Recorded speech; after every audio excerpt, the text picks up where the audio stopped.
শীষ মার্কায় নির্বাচিত করেন, ইনশাআল্লাহ এলাকায় অনেক উন্নয়ন হবে, অনেক কর্মসংস্থান ঘটবে, রাস্তাঘাট ব্রিজ এই যে দেখতেছি আপনার বিভিন্ন কালভার্টের কাজ অসমাপ্ত, সেগুলো সমাপ্ত হবে ইনশাআল্লাহ।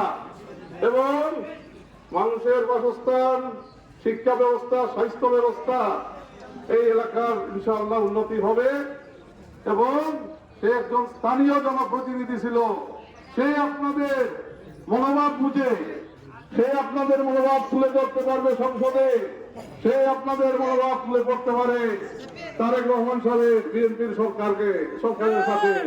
ইনশাআল্লাহ মুজিব সাহেব আপনাদের ভোটের দ্বারা নির্বাচিত হলে ইনশাআল্লাহ এলাকায় ব্যাপক উন্নয়ন হবে এবং গাজীপুরের দিকে তারেক রহমান সাহেবের সরকার, বিএনপির সরকার ইনশাআল্লাহ উন্নয়নের সুনজরে তাকিয়ে দেখবে। আমরা বলি আপনারা আসুন, আমরা সম্মিলিত প্রচেষ্টায় ঐক্যবদ্ধ হয়ে